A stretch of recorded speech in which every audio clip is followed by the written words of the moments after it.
Hello dear students, welcome to my YouTube channel. ಇವತ್ತಿನ ಈ ವಿಡಿಯೋದಲ್ಲಿ ಅಧ್ಯಾಯ 1 ವಾಸ್ತವ ಸಂಖ್ಯೆಗಳು ಎಂಬ ಅಧ್ಯಾಯವನ್ನು ನೋಡೋಣ. ಈ ಅಧ್ಯಾಯವು ಒಟ್ಟು 5 ಅಂಕಗಳನ್ನು ಹೊಂದಿದ್ದು 1 ಅಂಕದ 1 ಪ್ರಶ್ನೆ ಹಾಗೂ 2 ಅಂಕದ 2 ಪ್ರಶ್ನೆಗಳನ್ನು ಹೊಂದಿದೆ. ಮೊದಲನೇದಾಗಿ ಅಂಕಗಣಿತದ ಮೂಲ ಪ್ರಮೇಯ. ಇದು 1 ಅಂಕದ ಪ್ರಶ್ನೆ. ಅಂಕಗಣಿತದ ಮೂಲ ಪ್ರಮೇಯವನ್ನು ನಿರೂಪಿಸಿ ಅಂತ ಕ್ವಶನ್ ಕೇಳಬಹುದು. ಹಾಗಾದರೆ ಅಂಕಗಣಿತದ ಮೂಲ ಪ್ರಮೇಯ ಅಂದರೆ ಏನು? ಪ್ರತಿಯೊಂದು ಸಂಯುಕ್ತ ಸಂಖ್ಯೆಯನ್ನು ಅವಿಭಾಜ್ಯಗಳ ಗುಣಲಬ್ಧವಾಗಿ ವ್ಯಕ್ತಪಡಿಸಬಹುದು ಅಥವಾ ಅಪವರ್ತಿಸಬಹುದು ಮತ್ತು ಈ ಅಪವರ್ತಿಸುವಿಕೆಯು ಅವಿಭಾಜ್ಯ ಅಪವರ್ತನಗಳ ಘಟಿಸುವ ಕ್ರಮವನ್ನು ಹೊರತುಪಡಿಸಿ ಅನನ್ಯವಾಗಿರುತ್ತದೆ. ಅಂದರೆ ಪ್ರತಿಯೊಂದು ಸಂಯುಕ್ತ ಸಂಖ್ಯೆಯನ್ನು ಅವಿಭಾಜ್ಯಗಳ ಗುಣಲಬ್ಧವಾಗಿ ವ್ಯಕ್ತಪಡಿಸಬಹುದು. ಅಂದರೆ ಈ ಡೆಫಿನಿಷನ್ ಮೀನಿಂಗ್ ತಿಳ್ಕೊರಿ. 6 ಅನ್ನೋದು ಒಂದು ಸಂಯುಕ್ತ ಸಂಖ್ಯೆನ. ಇಲ್ಲಿ ಏನು ಹೇಳಿದಾರ, ಪ್ರತಿಯೊಂದು ಸಂಯುಕ್ತ ಸಂಖ್ಯೆಯನ್ನು ಅವಿಭಾಜ್ಯಗಳ ಗುಣಲಬ್ಧವಾಗಿ ವ್ಯಕ್ತಪಡಿಸಬಹುದು. ಅಂದರೆ 6ನ್ನು ಏನು ಮಾಡ್ಬೇಕು ನಾವು, ಅವಿಭಾಜ್ಯ ಅಪವರ್ತನಗಳ ಗುಣಲಬ್ಧವಾಗಿ ವ್ಯಕ್ತಪಡಿಸಬಹುದು ಅಂತ ಹೇಳಿದ್ದಾರೆ. ಹಾಗಾದರೆ ಅವಿಭಾಜ್ಯ ಅಪವರ್ತನಗಳು ಯಾವ್ಯಾವು ನೋಡ್ರಿ.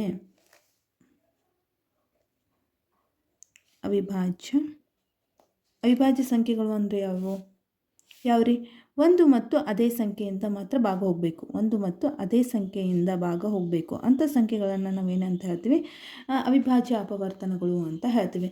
ಹಾಗಾದರೆ ಅವಿಭಾಜ್ಯ ಅಪವರ್ತನಗಳು ಯಾವ್ಯಾವ ಆಗ್ತಾವು? 1, 2, 3, 4 ಆಗಲ್ಲ, 5, 6 ಆಗಲ್ಲ, 7, 8 ಆಗಲ್ಲ, 9 ಆಗಲ್ಲ, 10 ಆಗಲ್ಲ, 11, 13 ಅಪ್ ಟು ಅಂದರೆ ಅದೇ ರೀತಿ ಸಂಖ್ಯೆಗಳು ಬರ್ತಾ ಹೋಗ್ತಾವೆ. ಅದೇ ಹಾಗಾದರೆ ಈ 6ನ್ನು ಯಾವ ಥರ ಬರಿಬೋದು ಅಂದರೆ 2 × 3 ಅಂತ ಬರಿಬೋದಾ? ಇವು 2 ಅವಿಭಾಜ್ಯ ಅಪವರ್ತನ, 2 3 6. ಹಾಗಂದರೆ ಇದು ಸಂಯುಕ್ತ ಸಂಖ್ಯೆ ಎದರಿಂದ ಆಗೈತಿ? 2 ಅವಿಭಾಜ್ಯ ಅಪವರ್ತನಗಳ ಗುಣಲಬ್ಧವಾಗಿ ಏನು ಈ ಸಂಯುಕ್ತ ಸಂಖ್ಯೆ ಮಾಡಲ್ಪಟ್ಟಿದೆಯಾ? ಹೌದಾ? ಹಾಗಾದರೆ ಅಪವರ್ತಿಸಿ ನೆಕ್ಸ್ಟ್ ಏನು ಹೇಳಿದ್ದಾರೆ, ಮತ್ತು ಈ ಅಪವರ್ತಿಸುವಿಕೆಯು ಅವಿಭಾಜ್ಯ ಅಪವರ್ತನಗಳ ಘಟಿಸುವ ಕ್ರಮವನ್ನು ಹೊರತುಪಡಿಸಿ ಅನನ್ಯವಾಗಿರುತ್ತದೆ ಅಂತ ಹೇಳಿದ್ದಾರೆ. ಇದನ್ನು 6ನ್ನು ಹೇಗೆ ಬರಿಬೋದು? 2 × 3 ಅಂತ ಬರಿಬೋದು, ಅಥವಾ 6ನ್ನು ಏನಂತ ಬರಿಬೋದು? 3 × 2 ಅಂತ ಬರ್ಬೋದು. ಇದಕ್ಕೆ ಒಂದು ಕ್ರಮವಾಗಿ ಬರಿ ಅಂತ ಹೇಳಿಲ್ಲ, ಕ್ರಮವನ್ನು ಹೊರತುಪಡಿಸಿ ಅನನ್ಯವಾಗಿರುತ್ತದೆ ಅಂತ ಹೇಳಿದ್ದಾರೆ. ಹಾಗಾಗಿ ಯಾವ ಥರನಾದರೂ ಬರಿಬಹುದು ಅಂತ ಹೇಳಿದ್ದಾರೆ. ಇಲ್ಲಿವರೆಗೂ ಈ ಡೆಫಿನಿಷನ್ ಅರ್ಥ ಆಯ್ತಾ? ನೆಕ್ಸ್ಟ್ ನೋಡೋಣ. 2ನೇ ಪ್ರಶ್ನೆ, 6 ಮತ್ತು 20ರ ಲಸ ಮತ್ತು ಮಸಾವನ್ನು ಅವಿಭಾಜ್ಯ ಅಪವರ್ತನ ವಿಧಾನದಿಂದ ಕಂಡುಹಿಡಿಯಿರಿ. ಇಷ್ಟೊತ್ತನೇ ಹೇಳಿದೆ ನಾನು, ಅವಿಭಾಜ್ಯ ಅಂದ್ರೇನು, ಒಂದು ಮತ್ತು ಅದೇ ಸಂಖ್ಯೆಯಿಂದ ಭಾಗ ಹೋಗಬೇಕು ಅಂತ ಹೇಳಿದ್ದೇನೆ. ಹಾಗಾದರೆ 6ರ ಅವಿಭಾಜ್ಯ ಅಪವರ್ತನಗಳು ಯಾವ್ಯಾವು? 2 ಮತ್ತು 3 ಐತೆ. ಅದೇ ರೀತಿ 20ನ್ನು ಹೆಂಗೆ ಬರಿಬೋದು? 2 × 5 ಅಂತ ಬರಿಬೋದಾ? ಇದು ಹೆಂಗೆ ಬಂತು ಅನ್ನೋದು ಇಲ್ಲಿ ತೋರಿಸ್ತೀನಿ ನೋಡಿರಿ, ನಿಮ್ಗೆ ಗೊತ್ತಾಗಲಿಲ್ಲ ಅಂದರೆ. 2 ಎಷ್ಟಲೇ 20, 2 10ಲೇನ?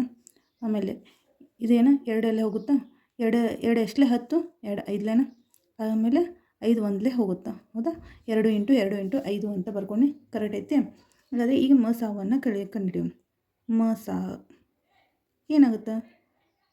ಮಸಾ 6, 20 ಏನಾಗುತ್ತೆ? ಇದರ ಮೋಸ 6 ಮತ್ತು 20ರ ಮೋಸ ಏನಾಗುತ್ತೆ ರೀ? ಇಲ್ಲಿ ನೋಡಿರಿ, 2 ಅನ್ನೋದು ಇಲ್ಲ 6ರ ಅಪವರ್ತನದಲ್ಲಿ 2 ಐತಿ, 20ರ ಅಪವರ್ತನದಲ್ಲಿ 2 ಐತಿ. ಹಾಗಾದರೆ ಇದ್ರೊಳಗೆ ಕಾಮನ್ ಆಗಿರೋದು ಯಾವುದು? 2. ಹಾಗಾದ್ರೆ ಸಾಮಾನ್ಯ ಅಪವರ್ತನ 2 ಐತಿ. ಹಾಗಾದರೆ ಇದನ್ನ ಏನಂತ ಹೇಳ್ಬೋದು ನಾವು? ಮಸ ಅಂತ ಹೇಳ್ತೀವಿ. ಅದೇ ರೀತಿ ಲಸ 6, 20 ಲಸ ಏನಾಗಿರ್ತೈತಿ? ಇಲ್ಲಿ ನೋಡಿರಿ, ಇದನ್ನೊಂದು ಗುಂಪು ಮಾಡ್ಕೊಂಡ್ಬಿಟ್ಟಿರ್ತೀವಿ. ಇದನ್ನು ಒಂದೇ ಸಾರಿ ಬರ್ಕೋಬೇಕು.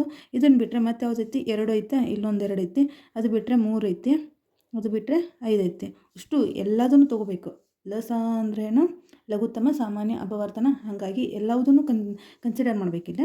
ಇದರ ಗುಣಲಬ್ಧ ಏನಾಗಿರ್ತೈತೆ ಅಂದರೆ 2 2 4, 4 3 12, 12 5 60.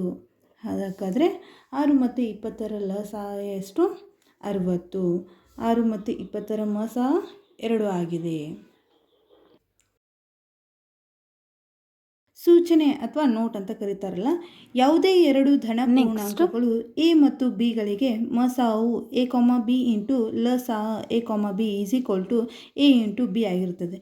ಇದು ಒಂದು ಅಂಕದ ಬಹು ಆಯ್ಕೆ ಪ್ರಶ್ನೆಯಲ್ಲಿ ಕೇಳಬಹುದು. ಕ್ವಶನ್ ಏನಂತ ಕೇಳ್ತಾರಂದರೆ, ಎ ಮತ್ತು ಬಿಗಳು ಎರಡು ಧನ ಪೂರ್ಣಾಂಕಗಳಾದಾಗ ಮಸಾ ಎ ಕಾಮ ಬಿ ಮತ್ತು ಲಸಾ ಎ ಕಾಮ ಬಿ ಗಳಿಗಿರುವ ಸರಿಯಾದ ಸಂಬಂಧವನ್ನು ಅಂತ ಕೇಳಿ ಒಂದಿಷ್ಟು ಆಪ್ಷನ್ ಕೊಡ್ತಾರೆ.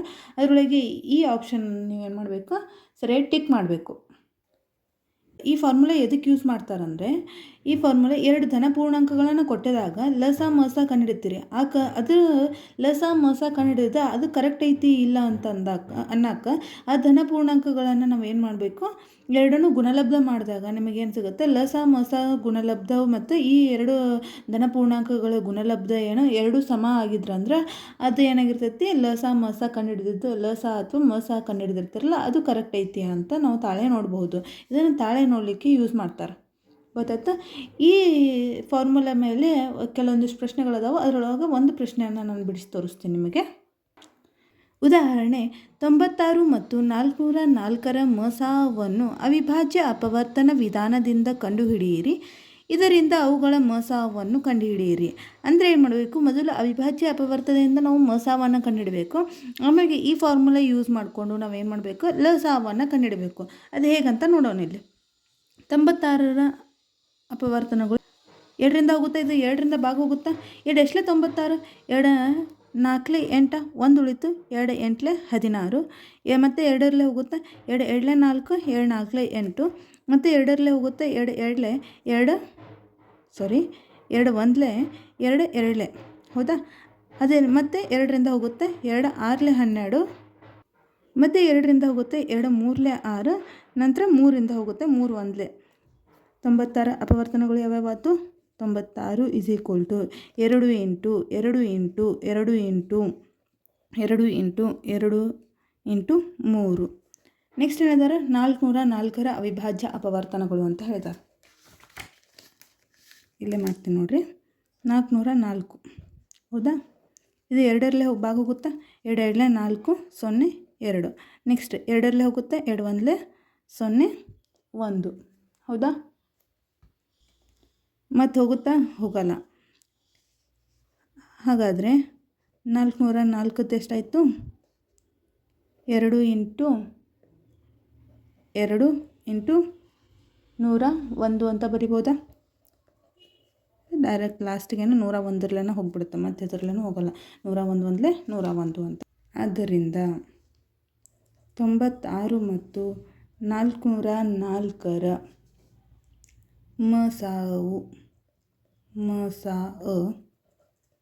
ಏನಾಗೈತಿ, ಇಲ್ಲಿ 2 ಇದೆ, ಇಲ್ಲಿ 2 ಐತಿ, ಇಲ್ಲಿ 2 ಐತಿ, ಇಲ್ಲಿ 2 ಐತಿ. ಹಾಗಂದ್ರೆ ಎರಡರ ಗುಂಪು ಏನಾಗೈತಿ, 2 ಆಗ್ಯದವ. ಮಸ ಏನಾಯ್ತು, 4 ಆಯ್ತಾ? ಏನು ಮಾಡೋಣ, ಲಸಾವನ್ನು ಕಂಡುಹಿಡೋಣ. ಲಸ ಕಂಡುಹಿಡಬೇಕಾದ್ರೆ ಏನು ಮಾಡಬೇಕು, ಈ ಫಾರ್ಮುಲಾ ಯೂಸ್ ಮಾಡ್ಕೋಬೇಕಾ? ಏನಿದೆ ನಮಗೇನು ಗೊತ್ತು, ನಮಗೇನು ಗೊತ್ತೈತಿ, ಮಸಾಹ ಎ ಕಾಮ ಬಿ ಇಂಟು ಲಸಾಹ A comma B is equal to A into B ಅಂತ ನಮಗೆ ಫಾರ್ಮುಲಾ ಗೊತ್ತೈತೆ. ಈ ಫಾರ್ಮುಲಾ ಯೂಸ್ ಮಾಡಿಕೊಂಡು ನಾವೇನು ಮಾಡಬೇಕು, ಈಗ ಲಸಾಹ ಕಂಡುಹಿಡಬೇಕು. ನಮಗೆ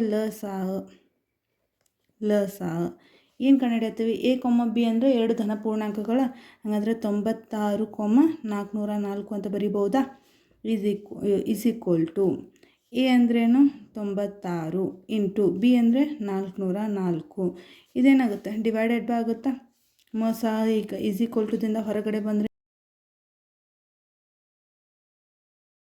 ಮಸ ಏನಾಗುತ್ತೆ, ಡಿವೈಡೆಡ್ ಆಗುತ್ತೆ.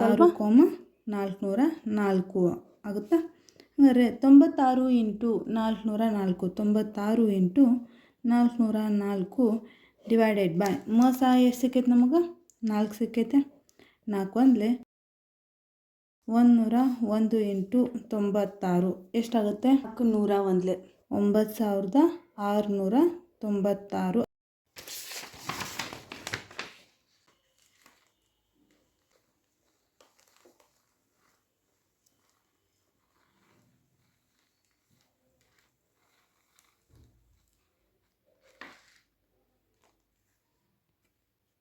ಇಲ್ಲಿಗೆ ಈ ವಿಡಿಯೋ ಎಂಡ್ ಮಾಡ್ತಾ ಇದ್ದೀನಿ. ಮುಂದಿನ ವಿಡಿಯೋದಲ್ಲಿ ಅಭ್ಯಾಸ 1.1 ಬಿಡಿಸೋಣ. ಐ ಹೋಪ್ ಇವತ್ತಿನ ಕ್ಲಾಸ್ ಎಲ್ರಿಗೂ ಇಷ್ಟ ಆಗಿದೆ ಅಂತ ಭಾವಿಸ್ತೇನೆ. Thanks for watching. ಈ ವಿಡಿಯೋ ಇಷ್ಟ ಆದರೆ ಲೈಕ್ ಮಾಡಿ, ಶೇರ್ ಮಾಡಿ, ಕಮೆಂಟ್ ಮಾಡಿ, ಹಾಗೆ ಸಬ್ಸ್ಕ್ರೈಬ್ ಮಾಡಲು ಮರಿಬೇಡಿ.